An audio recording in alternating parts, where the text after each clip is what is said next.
नमस्कार मित्रांनो, आज मी तुम्हाला सांगणार आहे एक असा अनुभव जो ऐकल्यानंतर तुम्हालाही जाणवेल की श्री स्वामी समर्थ आपल्या भक्तांना संकट येण्याआधीच सावध करतात. ही घटना आहे सांगली जिल्ह्यातील एका छोट्याशा गावातील. त्या गावात विजय आणि त्याची पत्नी वैष्णवी आपल्या आईवडिलांसह राहत होते.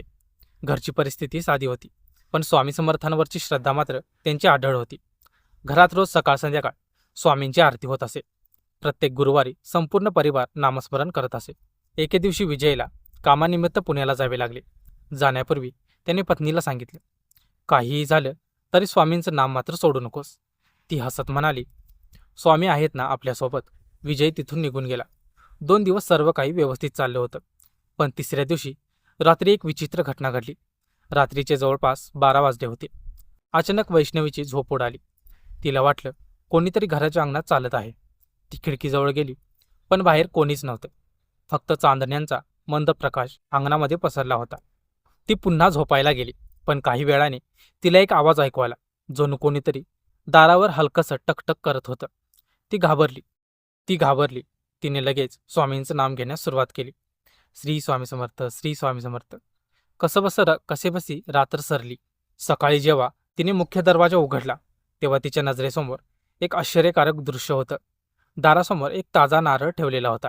नारळावर कुंकू आणि हळदीचे छोटे ठिपके होते. घरातल्या कुणीही तो नारळ ठेवला नव्हता. शेजाऱ्यांना देखील काही माहीत नव्हतं. वैष्णवीला काहीतरी वेगळं वाटलं. तिने तो नारळ उचलला आणि स्वामींच्या फोटोसमोर ठेवला. त्या दिवशी संध्याकाळी गावात एक वृद्ध माणूस आला. पांढरे कपडे, लांब दाढी आणि चेहऱ्यावर विलक्षण तेज. तो थेट त्यांच्या घरासमोर थांबला आणि म्हणाला, दारामध्ये मिळालेला नारळ जपून ठेवा. हे ऐकून वैष्णवीच्या अंगावर काटा आला, कारण तिने त्या नारळाबद्दल कोणालाही सांगितलं नव्हतं. तिने नम्रपणे विचारले, बाबा, हा नारळ कोणी ठेवला होता? ते वृद्ध व्यक्ती हसले आणि म्हणाले, ज्यांच्यावर स्वामींची कृपा असते त्यांना संकट येण्याआधीच संकेत मिळतात. हा नारळ संकेत आहे. हे बोलून ते निघून गेले. वैष्णवी त्यांच्या मागे धावली, पण काही अंतरावर गेल्यावर ते अचानक दिसेनासे झाले. जणू ते हवेत विरून गेले होते.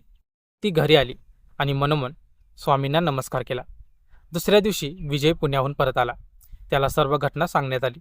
सुरुवातीला त्यालाही विश्वास बसला नाही, पण त्याच रात्री अचानक घराच्या मागील बाजूला जुन्या विहिरीचा कठडा कोसळला. त्याच ठिकाणी संध्याकाळी मुलं खेळत होती. जर कठडा काही तास आधी पडला असता तर मोठी दुर्घटना घडली असती. संपूर्ण कुटुंब हादरलं. विजयला वृद्ध माणसाचे शब्द आठवले, हा नारळ संकेत आहे. दुसऱ्या दिवशी त्यांनी गावातील एका ज्ञानी गुरूंना ही गोष्ट सांगितली. गुरूंनी नारळ पाहिला आणि म्हणाले, कधीकधी स्वामी संकट टाळतात आणि आपल्याला त्याची जाणीवी होऊ देत नाहीत. हा नारळ म्हणजे संरक्षणाचं प्रतीक आहे. त्या दिवसानंतर तो नारळ त्यांनी स्वामींच्या मंदिरात अर्पण केला आणि संपूर्ण परिवाराने स्वामींचे आभार मानले. मित्रांनो, आपल्याही आयुष्यामध्ये अनेक वेळा काही संकेत मिळतात, पण आपण त्याकडे दुर्लक्ष करतो. श्रद्धा आणि विश्वास असेल तर स्वामी समर्थ आपल्याला योग्य वेळी योग्य दिशा दाखवतात. कदाचित ते प्रत्यक्ष दिसणार नाहीत, पण त्यांची कृपा नेहमी आपल्यासोबत असते. म्हणूनच संकट कितीही मोठं असो, फक्त एकदा मनापासून म्हणा, श्री स्वामी समर्थ, आणि विश्वास ठेवा, स्वामी तुमच्या पाठीशी उभे आहेत. श्री स्वामी समर्थ.